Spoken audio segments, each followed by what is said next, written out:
Welcome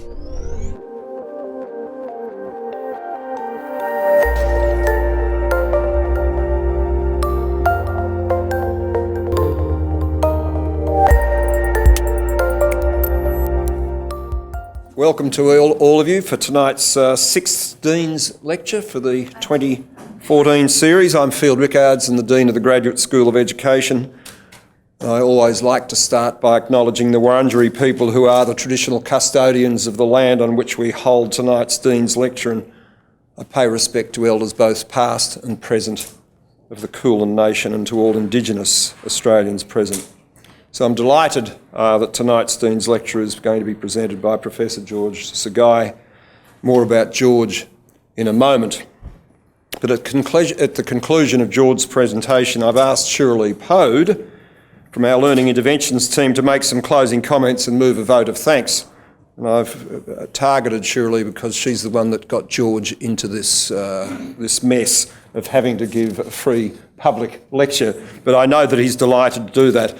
When Shirley's done that, I'll invite you all to come outside and enjoy some refreshments and have an opportunity to interact with George and to others. So let me say something about George. He's currently at the University of Connecticut. He has the Carol J. Neag Endowed Chair on Behaviour Disorders. He's previously been on faculty at the University of Oregon, the University of Kentucky. He's been a program director in an alternate school. He's been classroom teacher for students with behaviour disorders. He and colleagues have established the Centre for Behavioural Education and Research in the Neag School of Education. And its aim is to improve academic and social behaviour outcomes for students in schools by engaging in the systematic study of educational issues and interventions and dissemination to pre-service and in-service school personnel. He's been a project director or a co-project director on many major training and research grants totalling more than $40 million. He's published over 100 articles, number of monographs, textbooks on effective teaching practices, on positive behaviour support and applied behaviour analysis. George's research has emphasised effective applications of applied behaviour analysis principles and school-wide positive behaviour support procedures to problems found in education contexts. The subject populations for these research areas include students with severe challenging behaviours and students who are at risk of these behaviours. I should also mention that George is also co-director with three others of the National Centre for the Positive Behaviour Interventions and Supports. It's a national centre set up in 1996 by the Office of Special Education Programs in the US. It is the only one in the US. It has two broad foci. First, the broad dissemination to schools, families and communities about a technology of school-wide positive behavioural support, about a technology of school-wide behaviour support, and demonstrations at the level of individual students, of schools, of districts and states that school-wide positive behaviour support is feasible and effective. And the latest count is he's engaged in 21,000 plus schools over the 17 years of the centre, but I think he'll probably say more than that. Both his Master of Education and his PhD are from the University of Washington, both with a focus on special education. I'm delighted, George, that you're back in Melbourne. I know you've been here a few times. I'm particularly delighted that you've come in here to the Graduate School of Education. This is one of, I think, this trip to Melbourne is one of 5 major stops in a worldwide trip. I think this is the end of the Melbourne visit, so he still seems full of energy, and I'm sure he will present with great energy and intellect tonight. So welcome back. Thank you very much for accepting this invitation. Please welcome George to the lectern. Thanks a lot. So does this sound like it's on okay? Great. Thank you very much for those kind remarks. I'm not sure I have much else to say now that he's given you all that I have to share. This is a wonderful opportunity. I really am pleased to have this chance to be able to share with you some of the work that we do, some of the work that's happening here in Victoria as well as in other states around Australia. I have a kind of a short period of time in which I want to share quite a bit of material, so I'm going to jump into it fairly quickly. but I will tell you more about myself as we go through the content. I'd really much rather spend time talking about bicycles, which we actually started to talk about a little bit earlier. And when we go out to have our refreshments, let's talk about bicycles. That would be great. Because I do like to bicycle quite a bit, and that's one of the things that I'm pretty passionate about. But let me tell you about what we thought about trying to do. Shirley was very helpful in saying, here's some things that would be helpful to share in front of this distinguished audience, as well as in front of the faculty, the community members, and family members and so forth that are here, and graduate students and what have you, is to talk a little bit about what's happening around our work and trying to build more positive, preventative systems inside of schools, and some of the work that's happening here in Victoria and other places as well. What I'm going to try to do is describe to you a little bit about how this kind of tiered logic has come into place, what it has to do with working inside of schools, and how it's been building our ability to put in place more evidence-based practices. The short story is I've been doing this work now for about 38 years. I've been trained in special education, and most of the work I've done in the early part of my career is working with individual students with significant emotional and behavioral disorders. That's one area that I think I'm pretty good at. I've had a lot of experience in, I've got a lot of bruises from, and it's an area that I think I'm very passionate about. However, many of the practices that go along with that particular service delivery model and so forth have not had the impact that we'd really like to have at the individual kid level, at the classroom level, and school level, because we really haven't looked at the larger climates or cultures or context in which those individual programs have been put in place. So I want to share with you a little bit about the evolution of this special educator into working now into more school-wide climates, community climates, families and schools and what have you, and how that work has been evolving. So first of all, I want to thank the school here and the graduate school for inviting me. I will try not to embarrass myself or you all in trying to do that. I do want to acknowledge the people who are in this room, Shirley and Michelle and others who have invited me to come to Melbourne to do this work. It's been a wonderful experience. I've learned a lot about the community and the cultures. And what I've actually learned is that there are more samenesses about what we do than there are differences. And it's been really quite rewarding, and I really do appreciate that quite a bit. And Heather, who was here earlier, she needs to get a pat on the back as well, because she's actually been very helpful in setting up much of the logistics.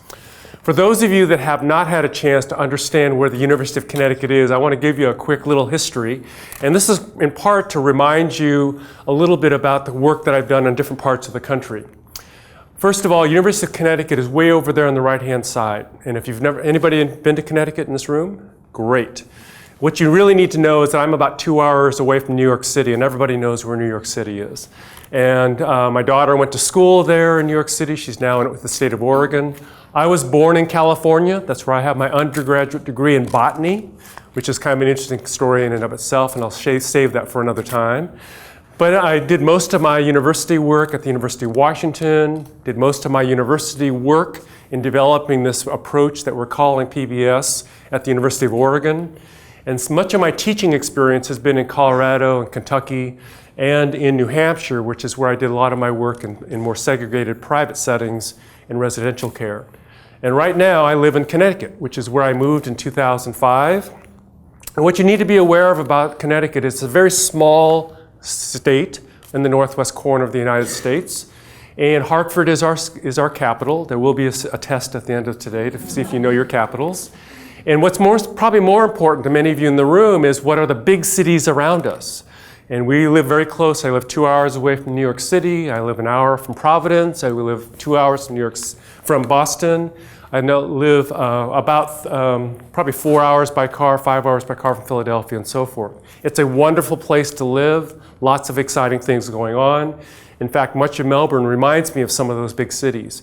In fact, in New York City, because my daughter is studying fashion merchandising, it's the Fashion Week in New York City right now, and she's very excited about that. And I was able to tell her that Melbourne is also having their Fashion Week. So I've got all kinds of points that I've earned for my daughter as a result of being here. You need to know the University of Connecticut is the #1 teacher education college in the Northeast in the New England states. We are probably the largest university providing training, probably much like what you do here in Melbourne. We are in this little community called Storrs, and Storrs is a farming community. Who has been to the University of Connecticut? Anybody in this room? Bummer. You need to come to the University of Connecticut. We work out in the woods. It's a beautiful location.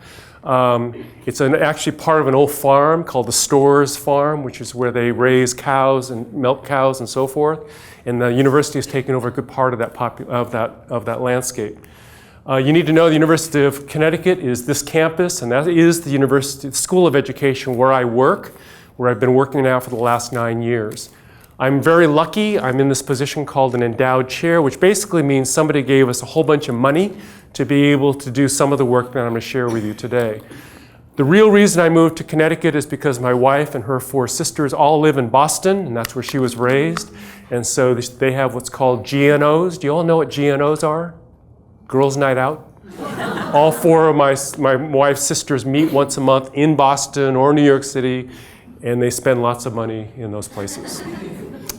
I also want you to know that our national site that Fields talked about is the National Center on Positive Behavioral Interventions and Supports. I've lived that center now for the last 16 years. I want to point out the website because everything I'm going to share with you, you can get at this site.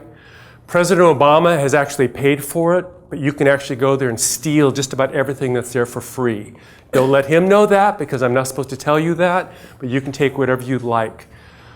We've been very fortunate over the last 16 years to be able to collect a whole lot of information around working with kids and families that might have behavioral challenges inside of schools, and I'm going to share with you some of that content. This presentation, not only is it being filmed, but I've also given PowerPoints to different people inside the room, and so you really don't need to take notes unless you're compelled to or want to. It's actually, I think, up on the presentation site now at the at this PBIS.org site. Okay, a little bit about why I do the work that I do. And I want to explain to you that I do most of my work around kids with problematic behaviors. But what we've been doing most of our time is dealing with school systems, classrooms and schools, as well as districts and regions where there's high rates of reactive management. And reactive management basically means trying to control kids' behavior by using what I like to call yell and scream strategies, or excluding kids from these environments, or sending them to the corner, or sending them to the office, and doing reactive management type practices. One of the reasons I do the work I do is because reactive management practices tend to be not very effective in supporting kids' academic success or their social emotional success at schools. And so we're trying to help schools here in the United States, as well as here in Australia, as well as in Spain, as well as in Japan, thinking about how they support the emotional growth of children so they can also be academically successful. We're also very concerned in the United States, as I know you are here, around bullying and harassment and things that go on with respect to kid-to-kid kinds of interactions. And we at our center is very focused on those kinds of efforts. I'm very excited because we've been able to spend quite a bit of time working with the federal government. I've been able to work under 2 or 3 different presidents now, and we've been trying to address the topic of bullying within the behavior support framework. What I am most worried about, which I'm going to share most of my time with you today, is this notion about positive school climates. As I mentioned to you, I feel like I'm pretty good about working with individual students, but what we haven't done very well, in the United States, is thinking about what the larger school climates are that our children learn in, our teachers teach in, our administrators administer in, and so forth. What is that climate like for which we're being asked to do the work in this context of teaching and learning? This school right here says they are a positive school climate, and it's really hard to see that because of the messages that are communicated just in the signage as well as in how they react to kids. I actually visited this school, and the dean of students said, "Oh yeah, we are a very positive school." And I said, "I'm having a hard time seeing that." And he said, "Well, you didn't look carefully. We said welcome in the top left-hand corner, and that's how come we were a positive school." And I said, "Well, that doesn't really meet the criterion for what it means to have a positive school climate." The other thing we're concerned about is the role of culture and the effect of different contexts, immigrant populations, native populations, kids of color. In the United States, we have a significant problem with how we're supporting kids from the African American culture. We're very concerned about Hispanic Latino populations. We're really concerned now about the immigrant populations from Europe who are escaping some of the war issues and battle issues that are happening in Europe. And what's happening, though, is we are not very prepared in our school systems and being able to support kids who come into our schools with different contextual, different cultural experiences and how we support them inside our schools. And as you can see here, those of you that have been, are any of you in the room here school administrators, school principals? Okay, this is for you. You know, you get kids sent down to your office from your classrooms because of different misbehaviors. And we've got a student who's been sent to the office for using the SHIT word. You all know what that word is in Australia, right? Or using the FUCK word in schools. And we have a kid who's been sent to the office for saying Christmas in the classroom. And you want to ask the question, how come that kid has been sent down to the office for using the FUCK word or the Christmas word? And what is the context in which it occurs? We know that those misbehaviors are unacceptable. At the same time, we need to understand a little bit about why they're happening. Because if we don't understand the cultural context, we end up making decisions that actually cause kids to be disproportionately and treated inequitably inside our schools. So we know that schools are important, but they interact with community, they interact with family, they interact with the professional communities, and all those bump into each other when decisions are being made. And I want to share with you a little bit about how we're trying to address that context of all these different stakeholders coming together. So here's the big picture. This is the last cartoon, and things kind of go downhill from here. But this cartoon was actually drawn in 1985. It's been around for quite a long time. It's a picture showing a teacher who has sent all her kids to the corner because of misbehavior. In my world, that's sending the kid to the office, it's sending them outside of school, it's sending them to a specialist school, it's removing kids because of their behaviors. One thing I think we need to be concerned about, especially in the United States, and I know here as well, we're very concerned about increasing the academic outcomes of our student, increasing achievement. And one thing I want to argue is that it's very difficult to teach kids to read and to do math and to learn art and to music when they're stacked up in the corner. We've got to get those kids out of the corner in order for them to benefit from all the incredible instructional tools that we have. This particular teacher is using a get tough response to trying to solve problem behaviors. While it provides a temporary solution, in the long term, it actually interferes with our ability to teach, and she's having to teach to the corner. You cannot maximize academic outcomes at the individual student level, classroom, or school level, at the primary level or the secondary level, if you have to teach to the corner. What we're learning, and I was just talking to Field about this a little bit earlier, is that unless we help kids learn the routines and the strategies for success at school from the social, emotional, and behavioral side, we're going to struggle with meeting the academic mission of the schools. In our current societies now, it's very important that we think about the social, emotional growth of kids being merged and blended or braided with the academic mission as well. We can't treat them separately. We've got to do both together. And I'm going to put a challenge in front of you here at the University of Melbourne, as well as many of our other universities, about how well we prepare our teachers to support the emotional and behavioral growth of children while they're teaching their math, while they're teaching calculus, while they're teaching literature, while they're teaching English. To what extent do we blend those two together? Because we can't afford to separate them, because they are one hand in hand. So I want to argue that what I'm going to share with you next is about the challenge of merging the academic and behavioral goals of schools. We are no longer going to be able to say that families alone are there to socialize their children. That in fact, the academic community of our schools is one of the best places to be able to achieve that. All right, so here's the bottom line for me. It is about creating positive school and classroom climates. It's about operationalizing how we create environments where kids feel supported in their opportunities to learn the academic content inside of schools. However, it's very important to understand where those negative and positive school climates come from. And what does the research say? What does the research say about how to prevent misbehavior from occurring in school? 16 years ago, 17 years ago, when our National Center started, we started with the premise that we have to go with what the evidence says about evidence-based best practice in supporting children. And what we found is that the violence prevention literature is pretty phenomenal in being able to help guide us in how to create schools that are self and caring places.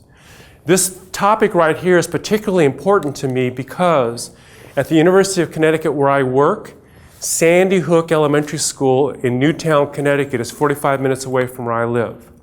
And that's where you know the school massacre occurred, where many children and adults were murdered because of being in school and because that's what this particular student had done.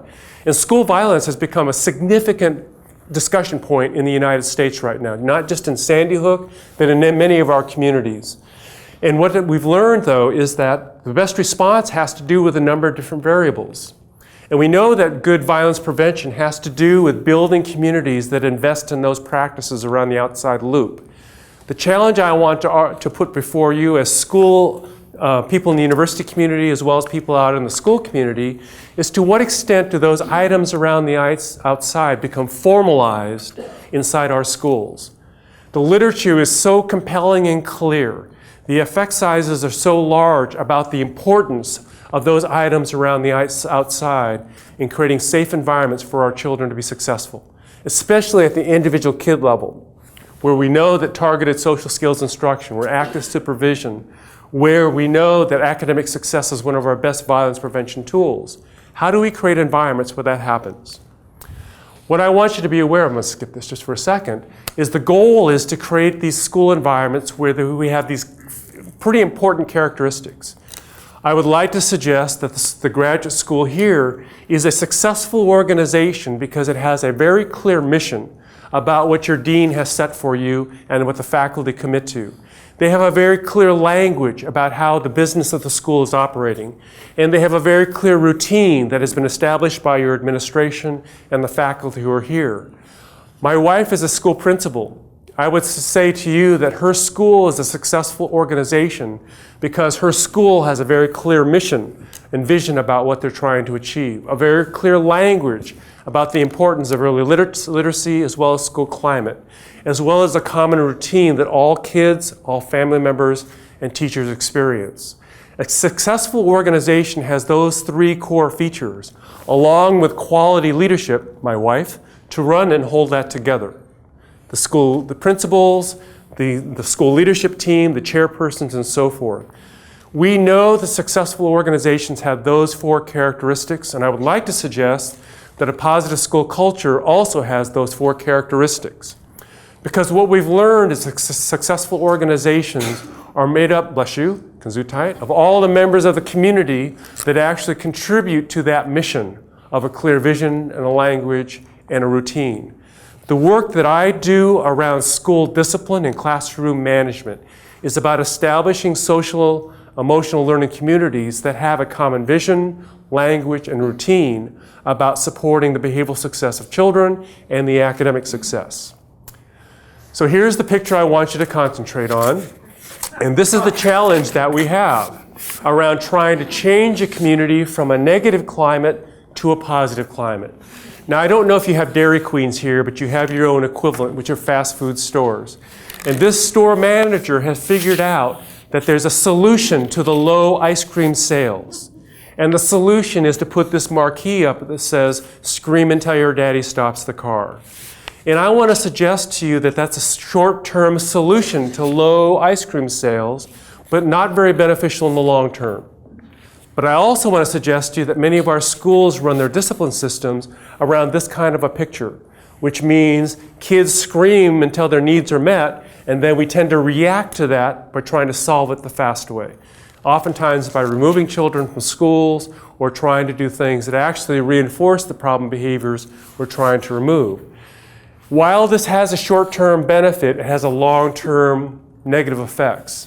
I know many of you in this room are dads. You can relate to this picture. You know how this works. The kid says, "I want ice cream." And the dad politely says, "Not right now. You need to wait." Kid says, "I want ice cream." Dad says a little bit more forcefully, "You need to wait. Listen to what I had to say."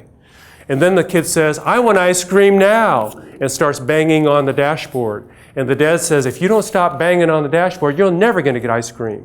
Then the kid rolls down the window and says, "I want ice cream, child abuse." And the dad does what? Gives ice cream right away. Because what happens when you give the ice cream? The child stops screaming. And the kid says, the dad says, "This works really well. Give ice cream, screaming stops." The problem with that approach, of course, is it's a short-term solution Because then you go down the road 3 blocks, you see the golden arches. What does the kid start saying? Not ice cream, I want fries. And the routine starts over again. While it's a short-term solution, reactive management has very poor long-term effects. And if you're into the parent-family training literature, you learn that a coercive model like that tends to create more antisocial behavior outcomes for kids and tends to create family environments that are more coercive than they are positive. So what, you say? This is the work that we've been doing around school climate now. And we've been spending the last 4 or 5 years studying school climate because it's the context in which we do our behavior support work. So I'd like you to think about it in the following way. I'm going to try to impress you with something a little bit later. If you go to a school that has a very negative school climate, right, where things are not going well and there's lots of kids stacked up in the corner, you ask the staff, what are the kids doing? And they will say things like, our children are non-compliant, our children are harassing and bullying each other, our children are engaged in violent and aggressive behavior, our children are withdrawing from our instructional activities. They describe the children for what they're doing, and there tend to be those negative kind of indicators.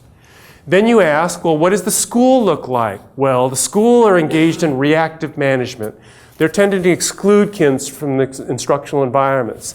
They tend to be making bad decisions around the kinds of punishers that are provided or the kinds of behavior support programs. We tend to have negative role models because the adults are yelling at the kids at the same time the kids are yelling at the adults. This happens to be what we tend to call a coercive cycle. Scream until your daddy stops the car. It's one in which we tend to get in this loop where there's a temporary fix but a long-term negative effect.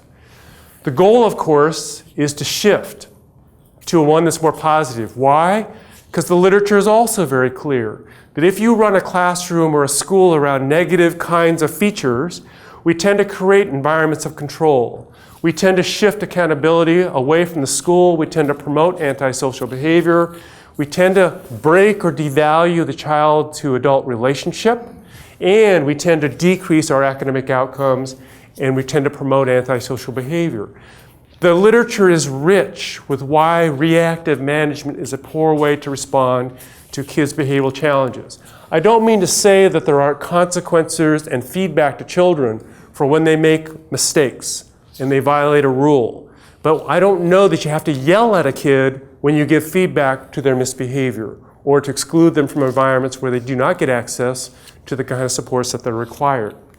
So the question to you, of course, is how do you shift from a coercive negative climate to one that's positive? And the work that we're doing now is trying to validate that kind of a shift. But to know how to get there, you need to know what it looks like. So we ask schools that are going well. So we ask schools here in Melbourne because they're going well, right? And we ask, what does it look like? And they say things like, if you walk into a school that's going well, what we find is that there are more positive contacts and interactions between the adults and the kids. We notice that the children are more cooperative in attending. They're more punctual and on time. They're attending school more often. They're more academically engaged.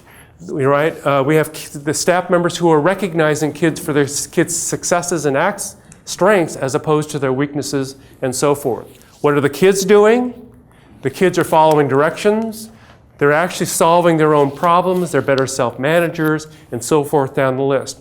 We can actually characterize and measure negative and positive climates. We actually know what they look like. We know what they feel like. We can actually quantify those settings.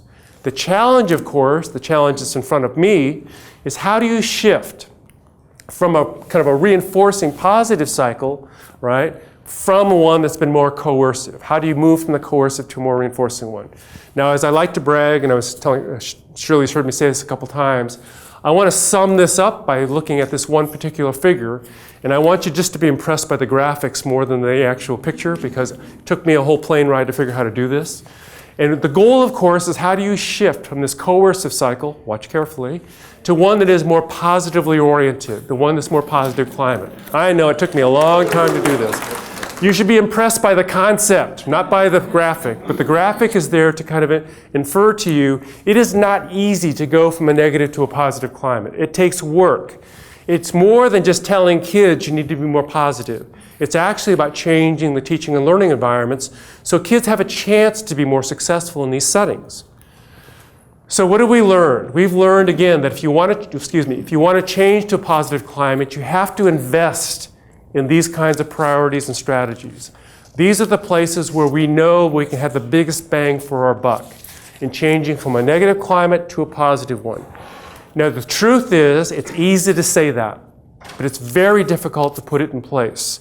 As a result of that, we've gone to this thing called positive behavioral interventions and supports.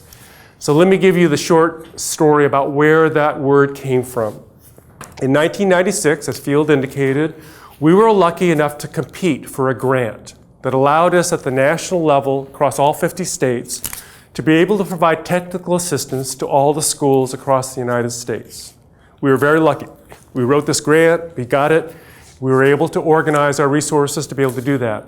Congress, the United States Congress, in all its wisdom, said, we're going to legislate this center. We're going to provide federal dollars for it to occur. Somebody in Congress, some senator, some House representative, I don't know who did it, called it the PBIS Center, Positive Behavioral Interventions and Supports. Before 1996, there was no such thing, right? No such thing, right? They called the center that. We got the award to run the center. So we went back to Congress and we said, thank you very much for all this money. We'd be happy to do the work. May we change the name? PBIS does not make sense. It never existed before. And by the way, PBIS just doesn't sound right. It almost sounds inappropriate, right? And so we wanted to change it to school climate or positive something or do something differently with it. But Congress said, no, you may not. This is under the George Bush era, by the way. And they said, you cannot change the name because that's what's required. So we got stuck with that name, right? Unfortunately, we got stuck with it. Fortunately, we were fairly successful in the kinds of work that we did. And all of a sudden, PBIS it took on a life of its own. And it became known as an intervention. I want you to remember that Congress gave us that name, and there's no such thing as a PBIS intervention. PBIS is a framework or an approach that the center put together in order to disseminate best practice, not necessarily to come up with a specific intervention that's going to change the climate of schools. In fact, as I like to tease, about once a month or so, we get a call at our national center, and it goes something like this. My name is George Sugai. I'm a year 6 teacher, and I've got this kid. Her name is Shirley, and she's a real pain in my classroom. And she is continually acting out and antisocial. Would you please PBIS her, please? And there's no such thing as a PBIS intervention for Shirley. There is a framework that allows us to improve the selection of an intervention for Shirley's problems. That's an important message because the PBIS is a framework that builds this continuum of support that I'm going to share with you next. It's a way to improve the efficiency by which schools operate. And by the way, you need to know that we stole that continuum logic from the academic community, from the literacy world, from the numeracy world, because they talk about what kind of instruction do we want to provide all our children for teaching them to learn to read. What extra do we need to give those kids to be successful because they're not benefiting from the core curriculum? And what do we need to provide some children because they need more individualized assistance? That tiered continuum logic came out of the academic world as well as out of the public health literature. So we stole it, put it into this thing called the PBIS Center in order for us to support kids' behavioral success as well as their academic success. You'll need to know the word all at the bottom. I told you I'm a special educator by training. I work with individual students. Now I'm being asked, we actually consciously decided, we're going to work with all children because our ability to work with individual kids is affected by how well all students are being supported. And that was part of the logic in which we applied.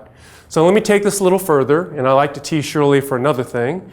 This picture here is one of our most important tools within the framework.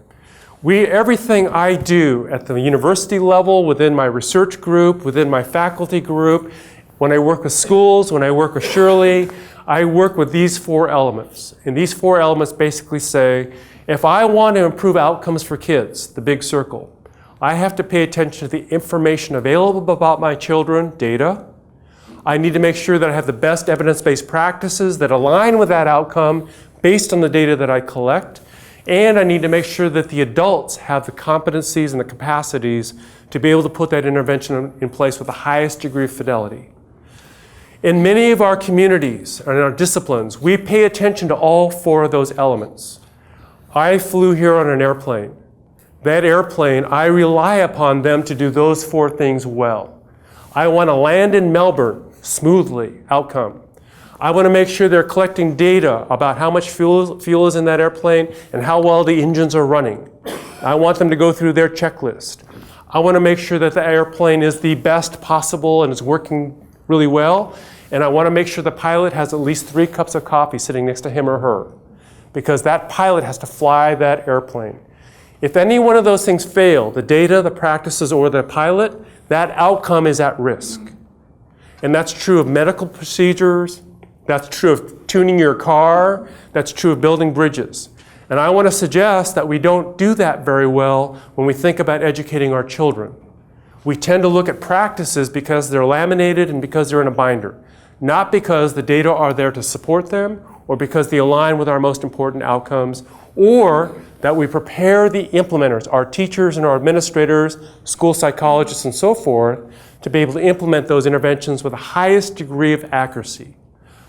I work with children with the highest risk. I cannot afford for an intervention not to be aligned with the kid's needs and that the person implementing that practice isn't highly qualified to do that. Otherwise, my outcomes are affected. And our school climate work is built around the same logic. What data do we have? What practices do we have in place? What supports do the adults have to put this in place? And how aligned are those with our outcomes? It's so important, ITs, that I've asked Shirley to make sure she tattoos this on her ankle. It's a permanent fixture to what we do in the behavior support world.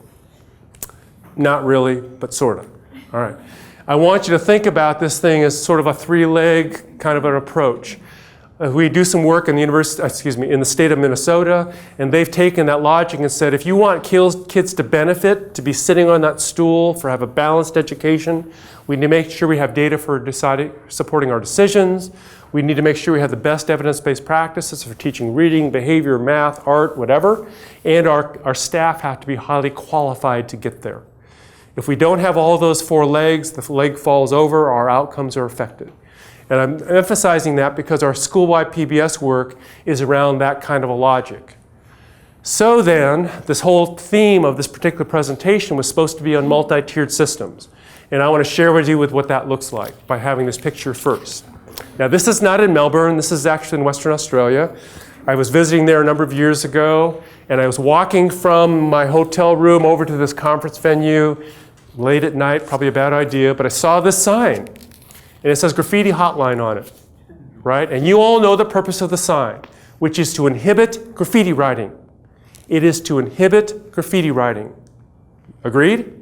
All right. And if you see graffiti, somebody carrying around a spray can, you need to call that number so that the person knows that they're being watched, so that you can inhibit the possibilities.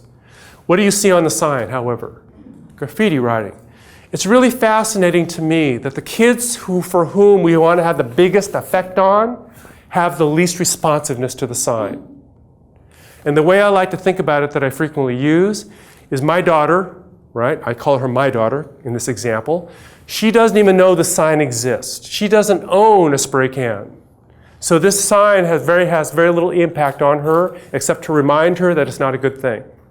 My son, take that back, my wife's son, he is an artist. He carries around spray cans in his backpack. He's actually an art major at Pacific Northwest College of Art in Portland, Oregon.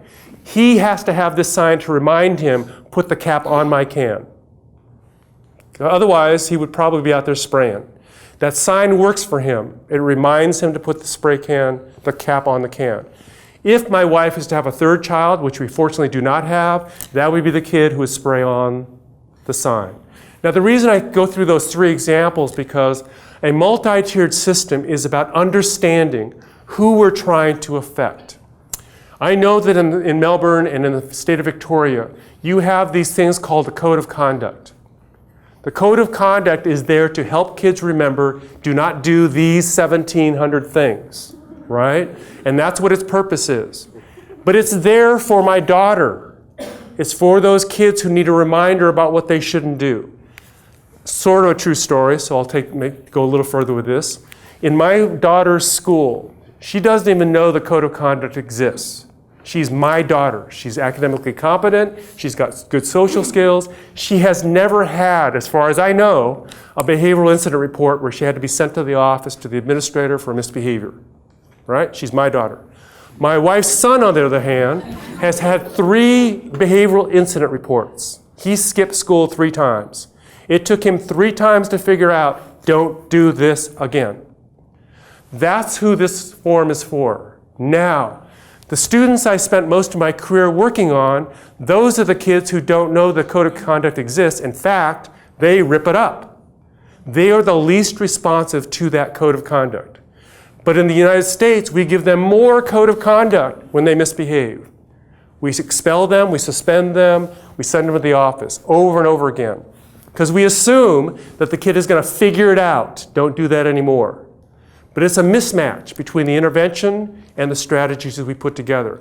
So the PBIS Center said we've got to acknowledge that many kids do just fine with a positive climate. Some kids need a little extra, and some kids need something that's more individualized.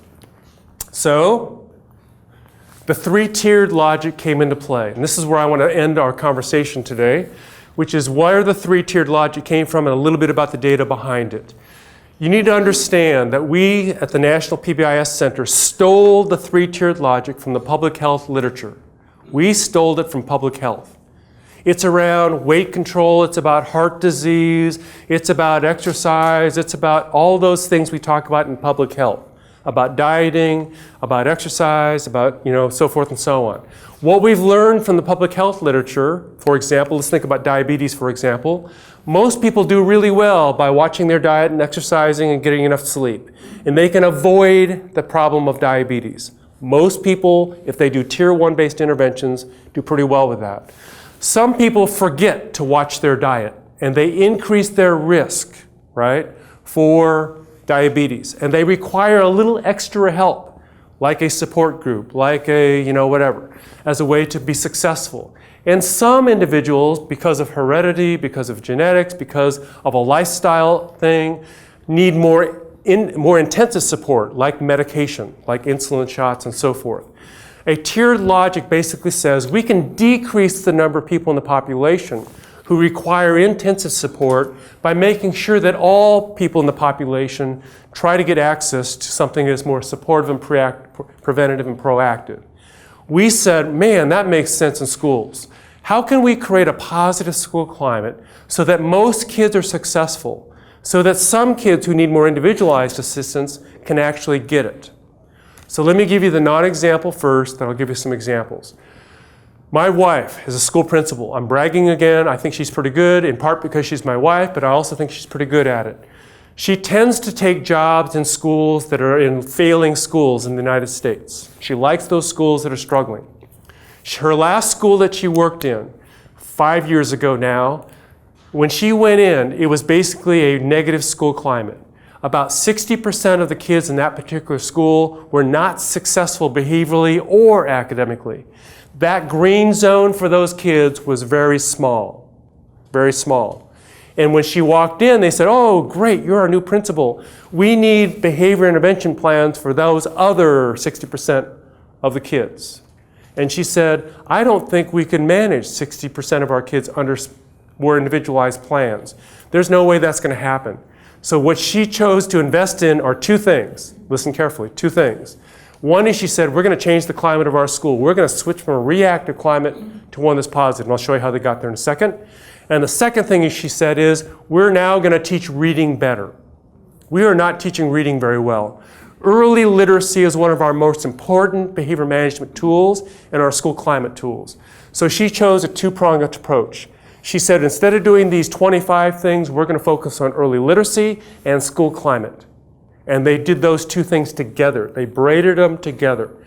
I'm going to brag, 5 years later now, she has now moved her failing school out of the failing school category. the last year that she was principal of that school, 92% of her kids were succeeding behaviorally.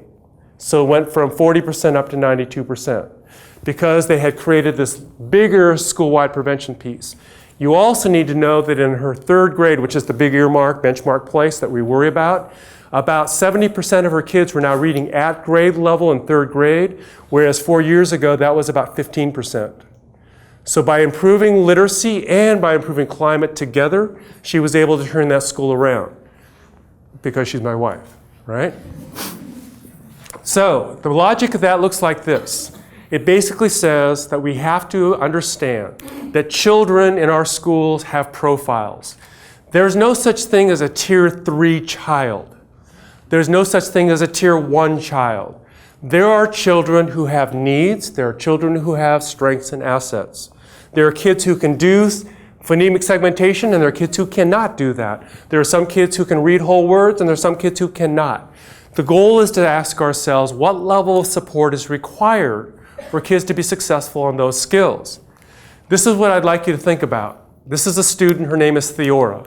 Theora is a kid who has some areas that she does really well in at the bottom, and she has some areas that she struggles in.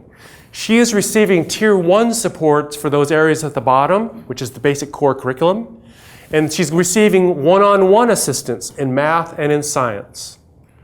This is my daughter, right? We spent her first year of college tuition in high school, secondary school, to improve her math and science scores. She needed one-on-one assistance to master that curriculum. She needed much more intensive supports because the core curriculum wasn't sufficient for her to be successful. Don't tell my daughter I told you this story, all right? But she needed a little extra to be successful. Is she a tier 3 kid? No. She requires tier 3 support in the area of math and science. But she has tier 1 support in these other areas because she's really good at those other areas. I want you to notice she plays basketball really well, all right? This is another student, not one of my children, one of the students I've worked with. He's a student who has had significant antisocial behavior challenges inside of school. He requires one-on-one assistance, one-on-one mental health supports, or whatever you want to call those, for anger management problem solving. He uses his fists to solve his problems. And he uses his feet to get away from difficult situations, runs away. Right? He requires one-on-one assistance to be able to be successful in those areas. But I want you to notice that he's really good at some other areas. He's really good in those areas at the bottom. Is he a tier 3 kid? No. What he is, in fact, is a student who has tier 3 needs in very specific areas. Why I'm sharing with this is because it's really important to think about kids not as bad kids, good kids. These are kids who have needs and kids who don't have needs. And we want to target those areas as we think about distributing or differentiating our instructional resources to those students. This is my wife's profile of me, right? She says, well, I'm going to New Zealand next week, and she says, you're going there, you can't even speak that language. You need one-on-one help with that. You're absolutely right. I need tier 3 supports for being able to communicate with the Maori population. I'm not very good at statistics. That's someplace I need some help with, especially large-scale group statistics. And she says, you don't express your feelings enough, all right? She wrote that, not me. And then there's some other areas that I think I do pretty well. Field, please notice, bicycle touring at the bottom, right? So, again, am I a tier 3 husband? My wife thinks so, but it's really in a couple areas that I need help. And there are other areas I do really well in. One of the challenges I'd like you to think about for yourselves personally, what does your profile look like? Or what do the people inside your classrooms look like? What do your spouse or spouse look like? And how do we treat them based on that label? There is no such thing as a psychotic George. There's George who has mental illness.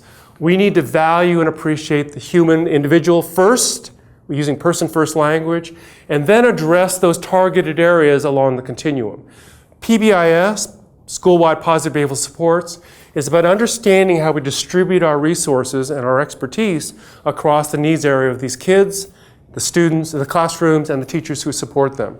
And that's why this continuum is important. Now, don't copy this down, just be impressed. The research that we've done has been to try to identify what the core features are of a positive school climate across the tiers. And just to give you an idea of how this works, if you had a school of 800 kids, We would hope that all 800 kids get exposed to this content at the bottom here. They get exposed to some character education, valued social skills training. They get access to a positive discipline system, which basically means that we reteach you better ways after you've made a mistake. We want to make sure that we have in place good classroom management, which I really would like to have some discussion with you at some point about what does classroom management look like here, because how does it relate to this notion about continuums. We want to make sure it's team-driven and so forth and so on. Over the last 2-3 days, we've been working with about 20-25 school teams. I can't remember the exact number. How many was that? 350 people, a lot of people, right, across a number of schools, because we wanted to impress upon them the importance of providing one large kind of experience for children across all the settings of the school so that we can do this more intensive work at the top, so that we can provide more school-based mental health, wraparound procedures, and so forth. Those elements in there are the core features of the tiers within the PBIS framework. And what those represent are areas that we as educators need to be endorsing or supporting in order for the academic mission to be successfully embedded, across the students as well. The kids with needs, the kids with risks, the kids with mental health issues, as well as the talented and gifted kids, the kids who are involved in special education, and so forth and so on. If we do a good job of building this continuum, what we found in the United States is our outcomes are affected. So let me pass this by a little second. So let me share a little bit about what this looks like. I'm going to pass this by because of time, just to be impressed that there's stuff there. We do focus on school teams. We've learned very much so that collaborations at the school level are important for putting in place new initiatives and sustaining them. At the University of Connecticut, we do a very bad job, and I admit it, we're guilty of it. At the University of Connecticut, we train individual teachers to go into their classroom and get the job done. We fail to prepare them for the fact that it's a collaborative process, either at the grade levels or department level. That building positive school climates is about working together in the school, not working alone. And that's one thing we've tried to impress upon the 350 people that were here yesterday or this morning about how important it is to work as leadership teams. We've spent much of our time trying to help staff understand that they should not be communicating negative messages across the school. If you're going to waste money on lamination and paints and PowerPoints and whatever, please focus on the positives. This is a non-example, right? We want schools, because we don't want them to put up the graffiti hotline sign. Most kids know that graffiti writing is unacceptable. So let's invest our money into positive messages. This is a school, they were called the Hornets, and so they had the be safe, be responsible, and be respectful. These are 3 to 5 expectations that the school has embraced as being their value statements, and every school selects their own. Here's a range of examples. We don't care what they pick, as long as they're positively stated and represent the culture of their school. The top left-hand corner is a secondary school. They have the 3 R's, respect, responsibility, and relationships. On the right-hand side, that's a middle school, years 6 through 8. They took their character education curriculum and they picked 4 values that were important to their school. Here in the left-hand corner is a school where there was a large population of kids with Hispanic. The Spanish was their primary language. The one in the middle is my wife's old school in the state of Oregon. And the kids came up with respect yourself, respect others, manage self, and solve problems responsibly. And those are the 3 values they came up with. And they drew little posters about how important that is. Frankly, the signs are less important than the process of building them and having the conversations about why those are important. I want you to look at the one in the middle there at the bottom. I love that one because it says Rose Hill Elementary School. Their whole mantra is around respect. And because they're the rose, they have respect others, self, and environment. I think that's one of the best ones because that covers all the domains, self-management, interpersonal, and physical environment. And it covers sort of the range about how we want to help kids learn about the social skills for success as they move across these communities. Here's a school in Minnesota. The first thing you step on is this welcome mat. They're the Westwood Wildcats, and they're be safe, be kind, be positive, and be your best as a way to communicate the messages about what's important. These are all ways to try to change how people interact with each other and how they perceive their environment. I have to tell you this short little story. The principal of this school was telling me about, I said, how's this working, this welcome mat that you have? And he said, oh, it's working great. And I said, how do you know? He said, one day these two parents came into his office. They banged on the door and said, I need to talk to you. And he, of course, expected them to complain about something. But the two parents walked into the room and they said to him, there's something strange going on in your building. It seems to be more welcoming or something. We haven't quite figured it out, but we know you're up to something. You know, and they talked about how it was different, how the teachers were welcoming kids at the front door, and how the signs and the posters have been changed away from no smoking, no guns, no drugs, into welcomes. They sent a refrigerator magnet home to every parent. And on that sign, that refrigerator magnet, they had the sign that said, you know, call here when your child is sick or you want the homework assignment, or please remember, these are what's important inside our school. This is my wife's old current school in Connecticut. They have about 64% of their children are immigrants from mostly the Caribbean. So there are about 7 or 8 different dialects of Spanish being presented. They are the Bobcats. So they have the Bobcats, and they have these things called pause to think, and they have these acknowledgments called positives, where they let kids know, thank you for doing a good job, you're being responsible. So they give out a positive, they paw the kid, if you will. These are the tigers, and they roar. Now again, the reason I'm sharing with these is because now what the school has done has shifted from a yell and scream kind of a community to one in which they focus on these value statements. And they are individually developed by the school. All we do is guide them towards developing this new language and this new experience for the children. Remember, I told you at the very beginning that successful organizations have a common vision, a common language, and a common experience. And that's what we're trying to create in these settings. Here's a school in the southwest corner in which they celebrate the founder of the school. Here's one called Power. Here's one in Saudi Arabia. Those of you that can read that, read this. It really says these things. That's what it looks like. Probably somebody in this room might be able to read that. I have no idea what it says. I just trusted him that it said this. Here's an example of a high school, and so forth. Now, what I'm going to do is shift a little bit because I know time is up, but Field said you need to show us some data, which is what I'm going to do next. And I promise you I'll stop in 3 minutes or so. I just want to give you an idea about what we're up to here, because you should never trust somebody like me unless I can share with you some data.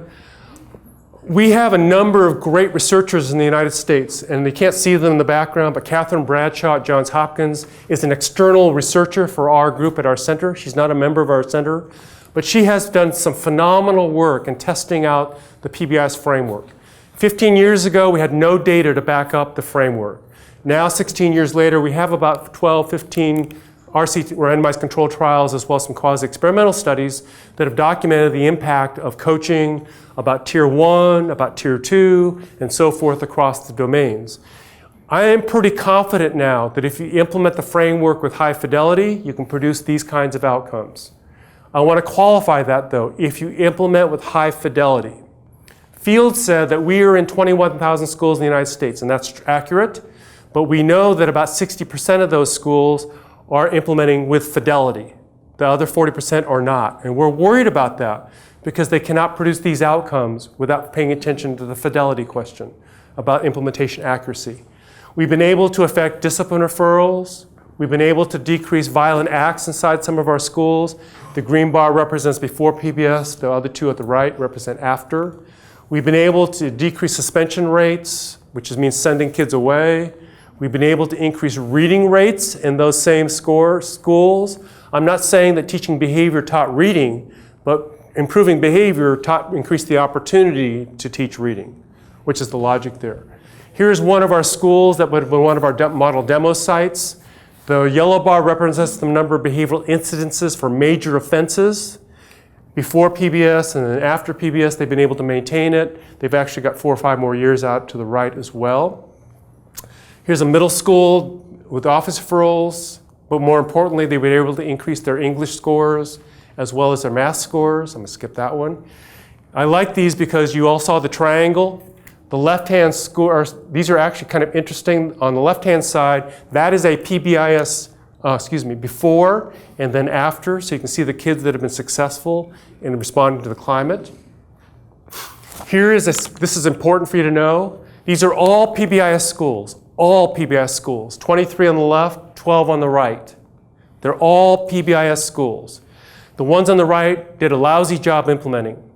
The ones on the left did a really good job implementing, high fidelity. Question to you is, what school would you want to work in, right? And it had a whole lot to do with how well they were able to organize their resources. So to end, I want to show you a couple pictures, and I promise to end now. And that is, it's really important to think about school climate from the perspective that we need to take it seriously, that we have to formalize and be strategic about how we implement this. So let me explain this sign. You may not be able to see it really well in the back, but this is 2 doors. On the right-hand door it says men. On the left-hand door it says women. These are 2 doors from restrooms or toilets or bathrooms in a bar, in a saloon in Colorado, where they drink beer, right? And you'll notice that it says men on the right, women on the left. However, you'll notice there's a hand pointing to the other door. And on the women's side, it says women, but there's an arrow pointing to the right-hand door. If you're coming from Australia to go to Boulder, Colorado, and you walk into this bar, and you know that how bars operate, you have to have restrooms there or bathrooms there. Which door would you go into if you had to go to the bathroom? Right? Which door would you use? All right? He says the one to the right, she says the one to the left, whichever. Truth. The men's bathroom is on the left and the women's is on the right. You have to follow the pointer. Women are over there and men are over there. You have to know. Now, what they do in this bar is they don't give you an instruction manual when you walk in. They basically have you try to figure it out because they love the tourists from Australia to come in here because you all are smart enough to figure this out, right? If you've had 0 drinks or 1 drink, you watch to see how other people do it. Or you ask somebody, I have to go to the bathroom, which door should I go to? If you've had 0 or 1 drink. If you've had 3 to 5 drinks, what do? You go look inside the door to see if you can figure it out because you want to check. And then you make a decision. It's probably not appropriate to be peeking in those doors, but you peek. If you've had 6, 7, or 8 drinks, what do? You just go in and use one. You're right half the time, right? And it frankly doesn't matter because you've had 6, 7, or 8 drinks. Now, in bars, social behavior errors like that are a good thing because they're entertainment for the local residents when the Australians visit. That's why it's done. You don't hear the bouncer at the front door saying, welcome to our bar. If you have to go to the bathroom, make sure you follow the pointer. They don't teach you, right? But in our schools, we oftentimes do social behavior in the same way. We assume kids will figure it out. I was telling the story this morning about doing some work in Guam. And we had a bunch of kids, I was visiting the school, and I said, what's your biggest problem challenge inside the school? And they said, our biggest challenge is we have kids urinating in the bushes, right? They're going to the bathroom in the bushes. So what do you do about that? Oh, we send them in the office. We send them to the office, and we suspend them. I said, whoa, time out. Where are these kids coming from? Well, they're coming from off-island. They're coming from these other kind of distant rural islands where guess what? Urinating in the bushes is okay. It might have been helpful to teach kids that don't know the rules about how to engage in this appropriate responding. It's consume time. So what I want you to think about there is that teaching behaviors is not something you want to leave up to chance because people learn misrules and they make mistakes. The same way they try to solve anger, the same way they try to solve frustration, the same way they try to ask for assistance. If we don't help kids acquire those skills and establish the expectations, kids make mistakes. And if the mistakes work for them, they continue to do them. We don't want that to happen inside of schools. One thing we do on the PBIS side is making sure that social skills instruction is one of the explicit components of what happens inside the schools.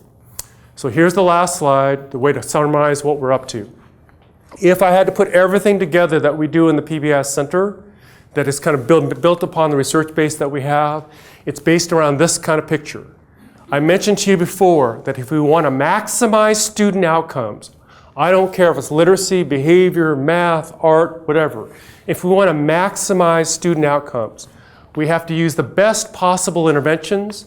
We have to use information to guide our decisions, and we need to make sure that the adults are highly fluent at using that practice. If they can't fly the plane's gonna crash.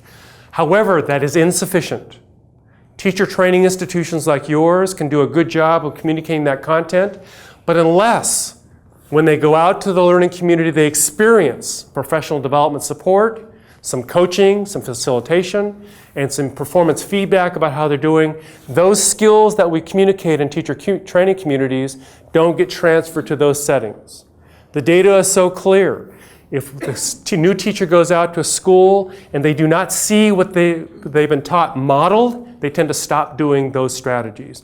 And they tend to pick up what other teachers are doing, which is sometimes a mistake because that's the men versus women kind of experience.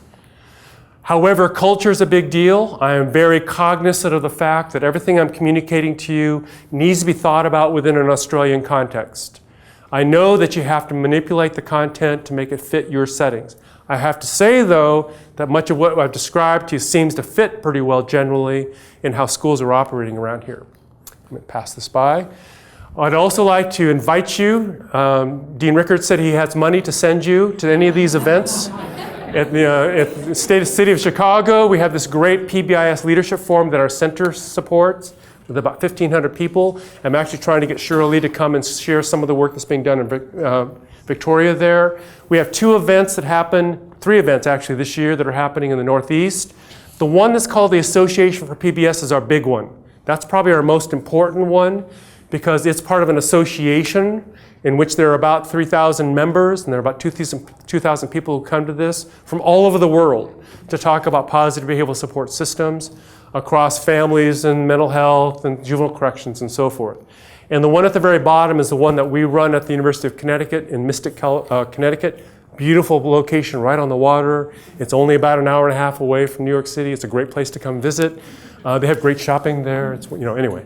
If you're interested, that happens in May. Just talk to the dean. He will give you some money to support your travel. All right, and lastly, if you need something from me, you can go through Shirley for sure, but if you want to, you can use that email address at the bottom.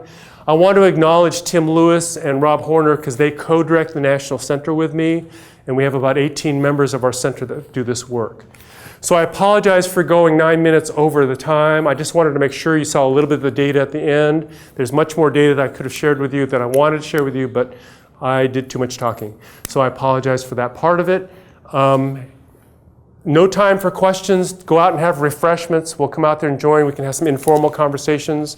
I need to turn over to Shirley, I think. All right. You've been great. Thank you for your attention.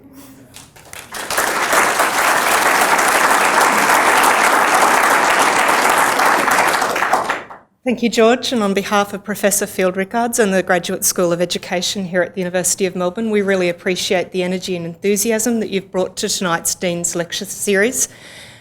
George has been presenting for the Department of Education and Early Childhood Development for the last 3 days to over 350 teachers from at least 80 and some days 100 different schools. And the energy and enthusiasm that he has for this work you can see in the way that he has presented this evening. You've offered great challenges to both classroom teachers that are here in the audience tonight, but also my colleagues here from the Graduate School of Education, and the work that we need to do around braiding social instruction for kids and academic outcomes so that we achieve the practices and the systems and the data to get the outcomes for kids in our schools. You've given us great food for thought. So on behalf of the Graduate School for Education, I'd like to thank you for tonight's lecture. Great.